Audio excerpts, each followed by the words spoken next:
Sometimes the hardest forgiveness isn't about the person who hurt you. It's about finding a way to free yourself from the pain they left behind. And sometimes forgiveness has nothing to do with them at all. Hey there, welcome to Mama, Drama, and Trauma. I'm your host, Jenny Kimmel, and today we're talking about a kind of forgiveness that no one really prepares you for. Not the kind that gets wrapped up neatly, not the kind where someone apologizes, you hug it out, and everything just moves forward. This is the kind of forgiveness that feels confusing, that feels heavy, that doesn't come with closure or even a real conversation. This is the kind of forgiveness where you're trying to make sense of something that changed your entire life, while also trying to hold yourself together for your kids and figure out who you even are in the middle of all of it. Because if I'm being honest, what I thought forgiveness meant in the beginning is very different than what I understand it to be now. In the beginning, I thought forgiveness meant saving my family. I thought it meant staying, fixing, holding everything together, no matter what it cost me. But over time, I've learned that forgiveness doesn't always look like going back. Sometimes it looks like letting go. And sometimes it has nothing to do with the other person at all. So today, I want to take you back to the beginning, to what forgiveness looked like for me in those early days and how much that definition has changed. What I thought forgiveness was. If I go back to the very beginning, what forgiveness meant to me at that time, it meant staying, fixing things, making it work. It meant being the bigger person and fighting through this to save my family. That was my intent. If he would have come back, I would have welcomed him with open arms. I truly believed that if I could forgive him, if we could go to counseling and move on, that it would change him, that it would make him realize what he almost lost. Like, if she can forgive me for this, we can make it through anything. I really believe that.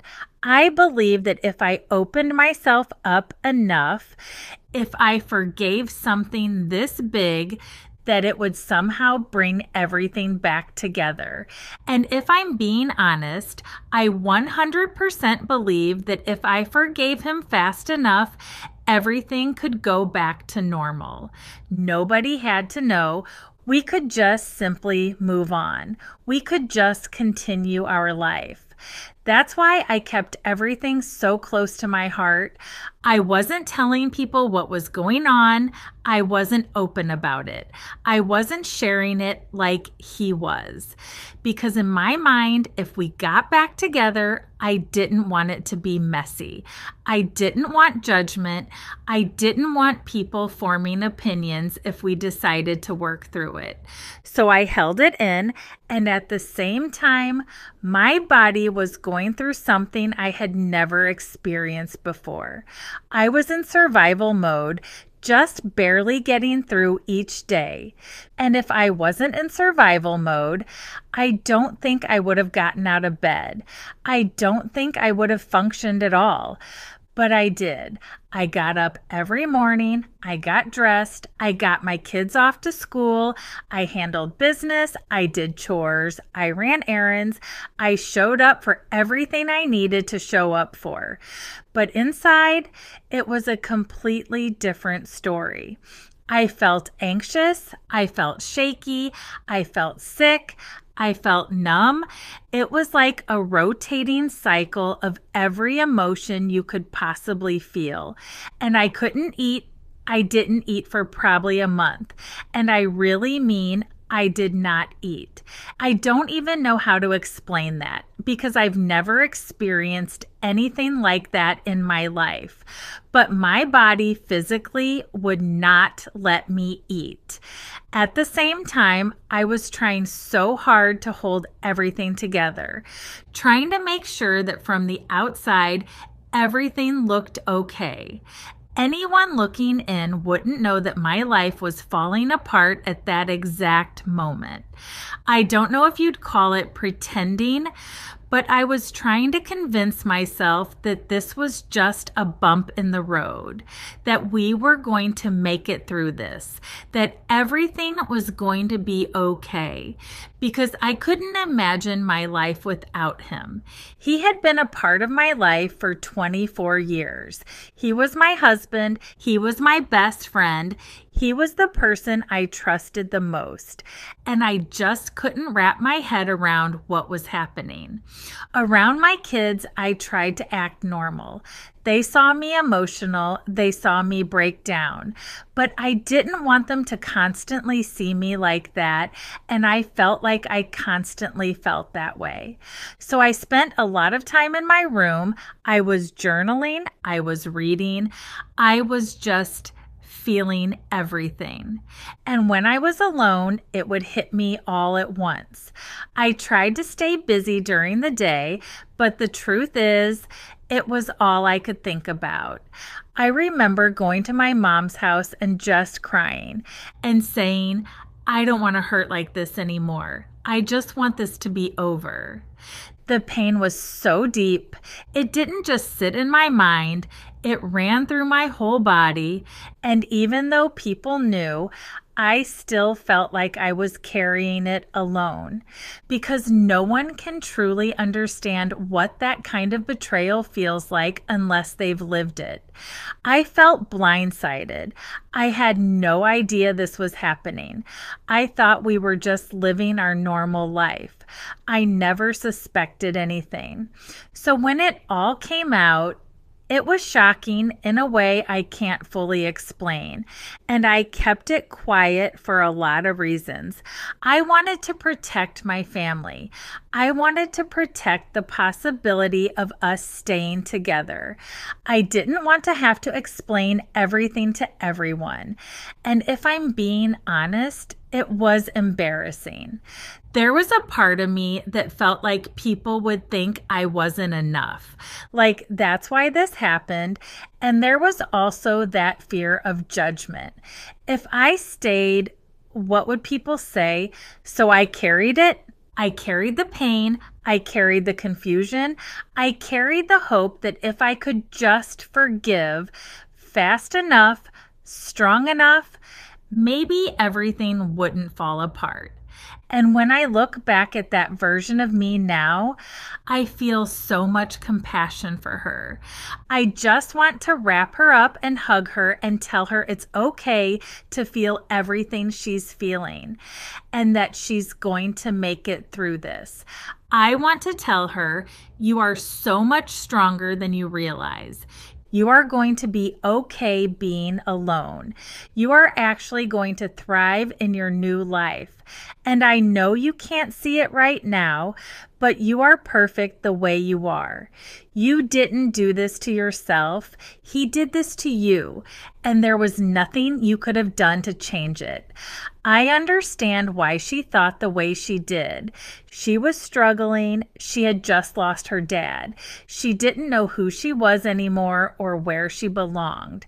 And yes, it makes me emotional thinking about how hard she was trying, because she was trying to carry everything on her back, and at some point, it just broke.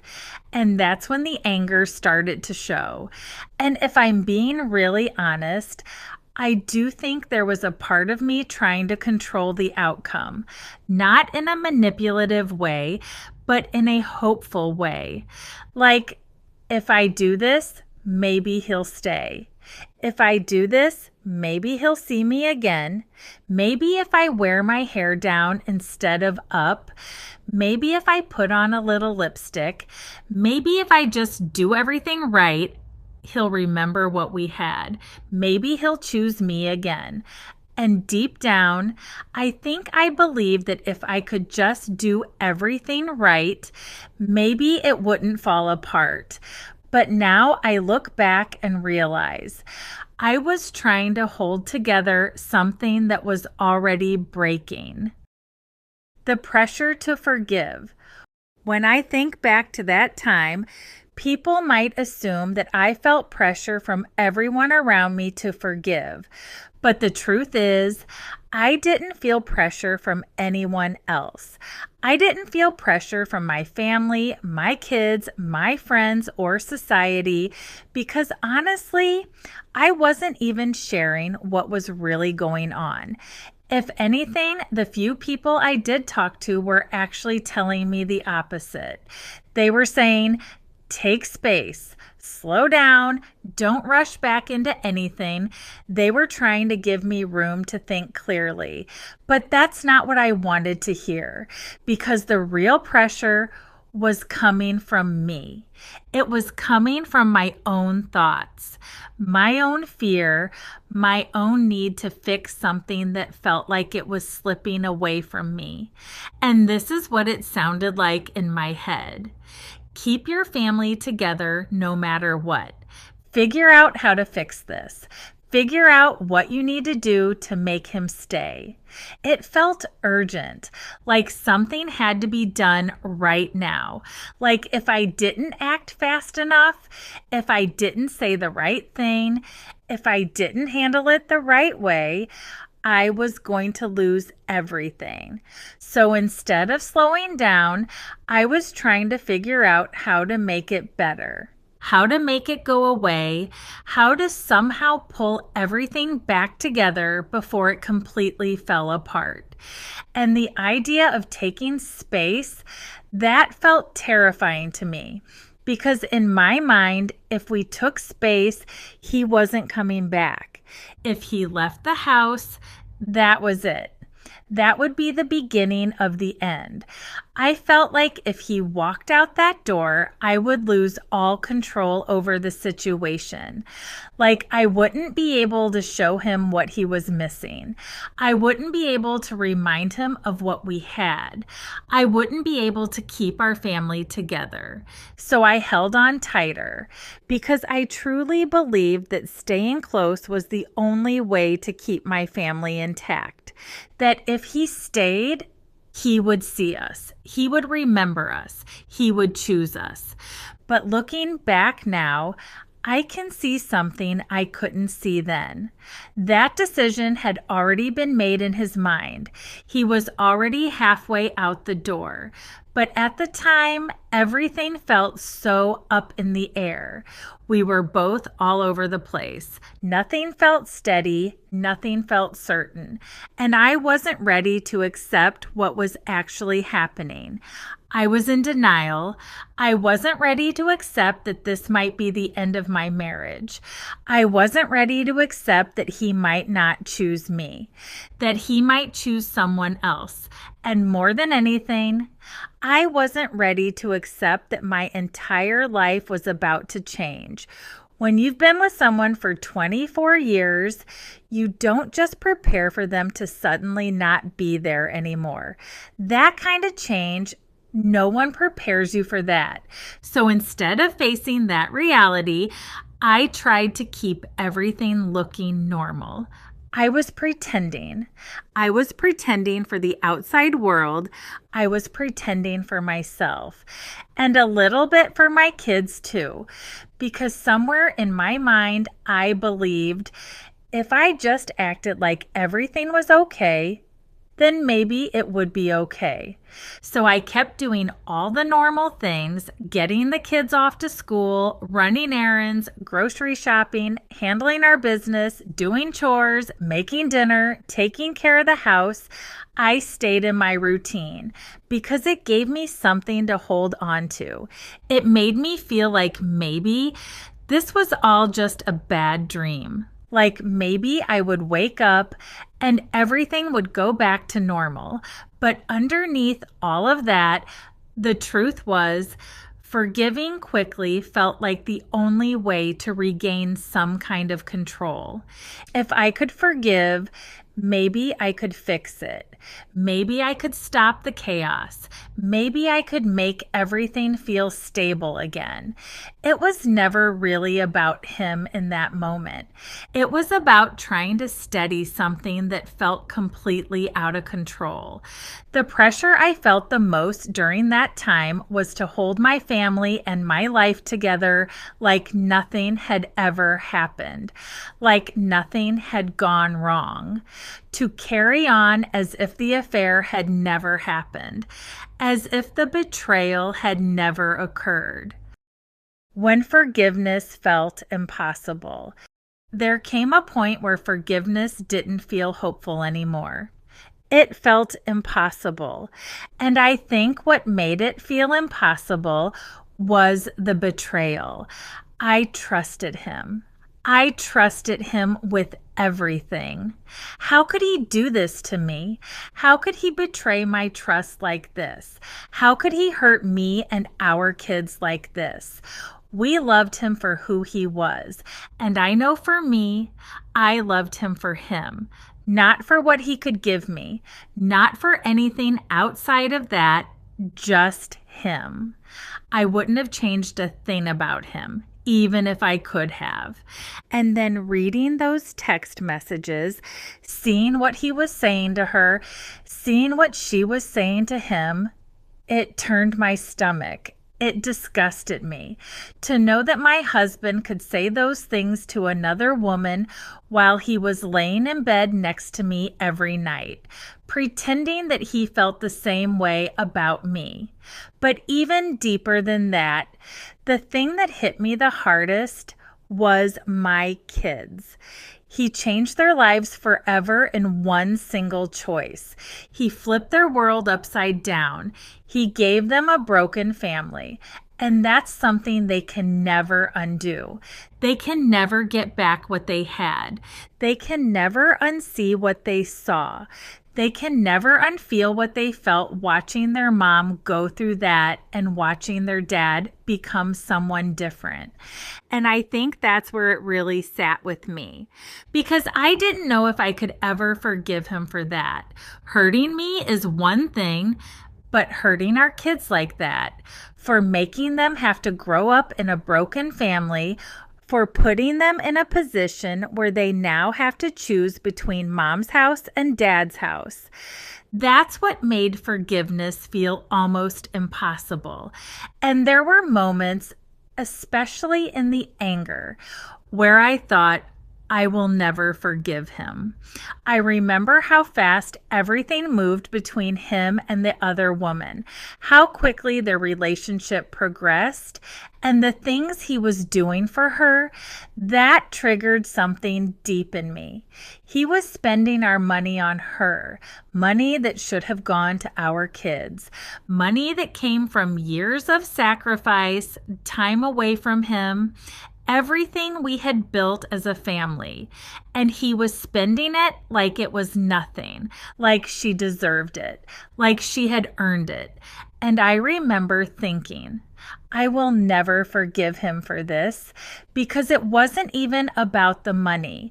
It was about what that money represented.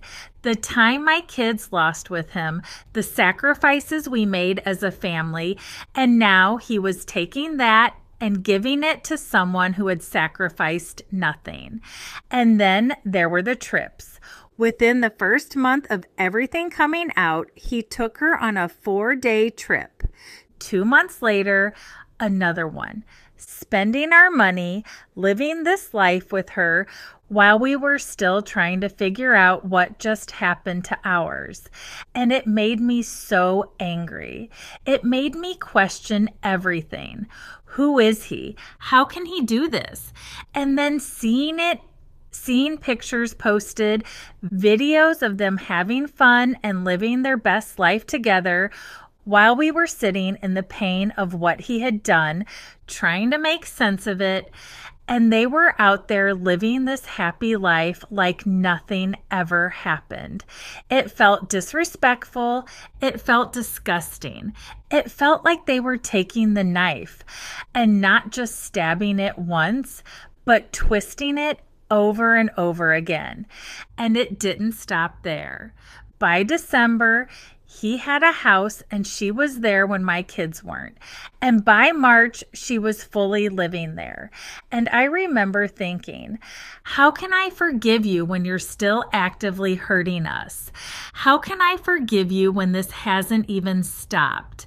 At that point in my life, I didn't want to forgive him. Not even a little bit. I was angry.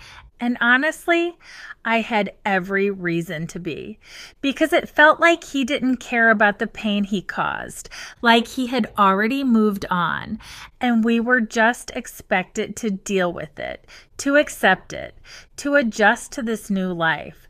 But it doesn't work like that. You don't just flip a switch and move on, not when your whole life just changed overnight. And while he was out there building something new, I was still trying to understand what had just been broken. The moment forgiveness felt impossible was when he continued to hurt myself and my kids over and over again without thinking twice of how we were going to feel or how his actions were going to impact us. What forgiveness looks like now. At this point in my life now, have I forgiven him? Yes. For myself, I have forgiven him. Through healing, through growth, through realization, I've gotten to a place where I don't harbor anything toward him anymore. I've moved on. I wish him well. I hope he has a happy life. I don't carry anger toward him the way I once did. But if I'm being honest, there's still a part of me when it comes to my kids that can feel a little something. It's not the same anger I had before, but sometimes there's still a little bit of resentment there because I do feel like they are expected to just get over it, to move on, to act like nothing ever happened. And I don't know that they ever fully will. Their life was changed forever. And as their mom, that's hard to watch. So from my standpoint, I've forgiven him. But when it comes to my kids, that part isn't always as simple. It's not something that's just a straight line from hurt to healed. It's something that still has layers and moments and emotions that come up, and that's okay.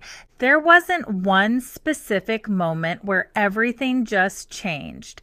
It wasn't like I woke up one day and thought, I'm over it. It was gradual. It was time passing. It was distance. It was focusing on myself. It was rebuilding who I am. It was watching my kids and knowing they were watching me. Knowing that how I handled this was going to shape how they handled things in their own lives. And I didn't want to become bitter. I didn't want to become angry. I didn't want to carry that for the rest of my life. So I started doing the work, and as I did, things started to shift. I started to realize that we were not the same people anymore, that we had grown in different directions, that the life we once had wasn't the life we were living anymore. And I would say, I'm still healing.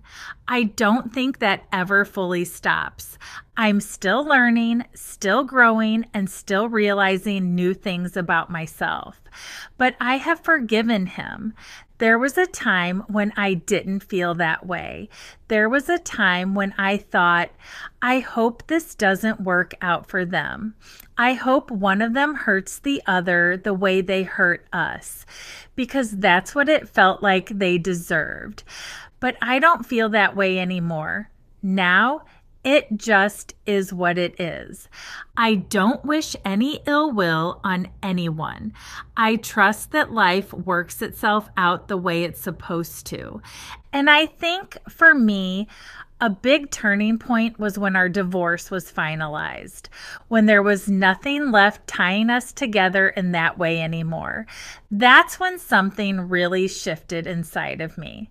So, what does forgiveness mean to me now? It means accepting what happened without agreeing with it. Because I will never agree with what he did, but I accept that it's a part of my story. And I'm not going to carry bitterness, resentment, and anger inside of me anymore. I don't want to live like that. I don't want to give my energy to that. I deserve more than that. I deserve peace. And for me, forgiveness means letting go of what's not meant for me anymore, moving forward, finding peace within myself. And that is something I never had when I was holding on to all of that pain.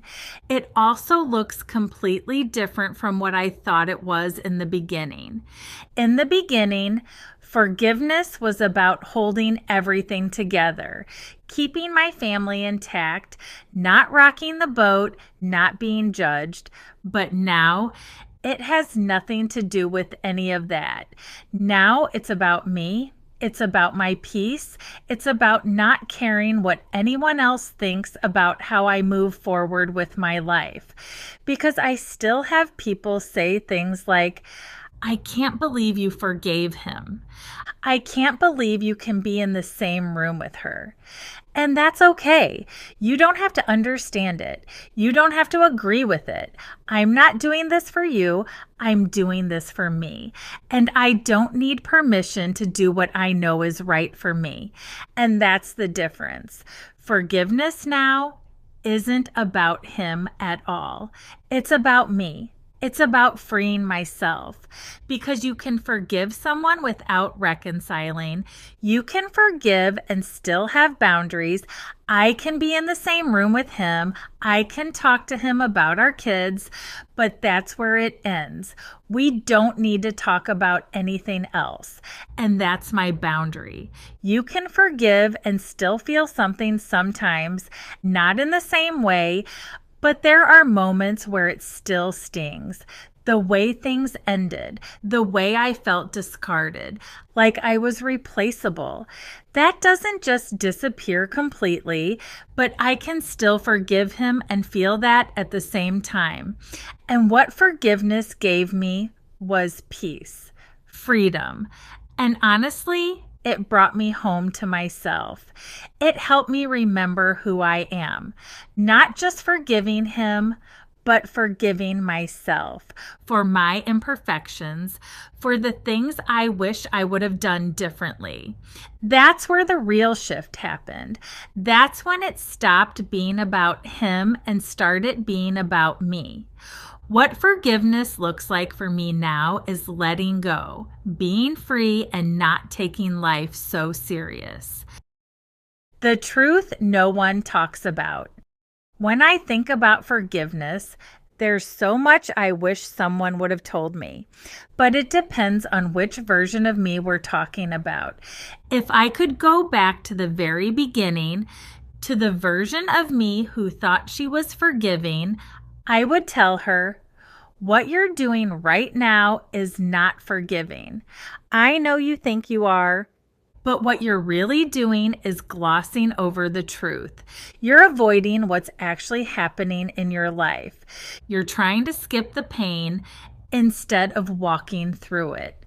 And if I could talk to the version of me who was angry, the one who said, I will never forgive him for this, I would tell her, never say never. You're heartbroken right now. Your heart feels like it's been shattered into a million pieces. And I know you don't want to hear this, but you are going to get through this. You are going to have a happier life than you had before. You just can't see it yet. But you have to do the work. You have to stop focusing on him and start focusing on you, because you deserve that. You deserve more than you even realize right now. You don't need him. All you need is you. You need to find your way back to yourself. And I think that's what people get wrong about forgiveness. They think it means everything is okay. They think it means what happened didn't matter. They think it's about the other person, and it's not. Forgiveness isn't about the other person. It's about you. It's about your freedom. It's about not letting someone who hurt you control you for the rest of your life. It's about releasing that hold so you can finally move forward. And I want to say this clearly. You can forgive and still feel hurt sometimes. That doesn't mean you haven't forgiven. That doesn't mean you're doing it wrong. It just means you're human. You can forgive and still have boundaries. I can be cordial. I can be in the same room, but I will never trust the same way again. And that's okay. And you can forgive and never go back to that relationship, whether it's a spouse, a partner, a friend, or a family member. Forgiveness does not mean access. It means freedom. So if you're the woman listening right now and you're in the middle of it, you're confused, hurting, you don't know if you should forgive or if you even can, I want you to hear this. You have to make this decision. Only you can. You have to figure out what forgiveness means to you, why you want it, or why you don't.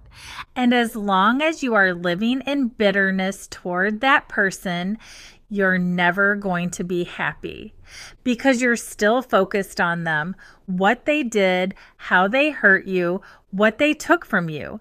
And in doing that, you're not focusing on yourself. You're not living for yourself. You're still living for them. And that's where the shift has to happen because this isn't easy. It takes work. It takes looking inward. It takes being honest with yourself. It takes facing things you don't want to face. But when you do, you heal, you grow, you find yourself again. You find your happiness again. And I truly believe everyone deserves that because holding on to someone who hurt you and letting them control your life moving forward, that will cost you everything. And that's the truth people don't talk about. Forgiveness doesn't just happen. It takes work. It takes time. It takes effort. You have to be willing to do the work to get there, to understand why you deserve peace, why you deserve to let it go. And for me, forgiveness became about peace, and that peace gave me freedom. The freedom to live my life the way I want to live it. The freedom to feel like myself again. And I'm going to tell you right now, if you're even trying, if you're even thinking about working toward forgiveness, I'm proud of you because it's hard. It is so much easier to stay angry, to hold on to that bitterness, to stay in that space, but choosing to do the work, choosing to let go, that takes strength. That takes determination. That takes someone who is ready to fight for themselves. If no one has told you this yet, forgiveness is about finally choosing yourself. If you're listening to this right now and forgiveness feels confusing or heavy or maybe even impossible, I want you to know this. You don't have to have it all figured out today. You don't have to rush it. You don't have to force it. And you definitely don't have to do it the way anyone else tells you to. This is your journey, your healing, your timeline, your decision. And wherever you are in it right now, you're not behind. You're not doing it wrong. You're just in it. And that's okay. If this episode made you feel seen or helped you in any way, I'd love for you to follow and subscribe wherever you're listening. That simple step helps this podcast reach other women who need to hear these conversations, just like you. And if this part of my journey resonates with you, especially the way I was feeling in the beginning, I want you to go back and listen to episode 2, where I share what that first week really looked like for me. Because that version of me, she was in a very different place than I am now. And if you're sitting in that place right now, just know you're not alone in it. And if you're needing more support, just know I'm building something for that too. And if you want more reflections, more support, and more resources for your healing, you can find everything over on my website, www.mommadramaandtrauma.com. You can also connect with me on social media on Facebook, Instagram, and TikTok at Momma Drama and Trauma. And as always, you are strong, you are worthy, and your story matters. Until next time, take care of you.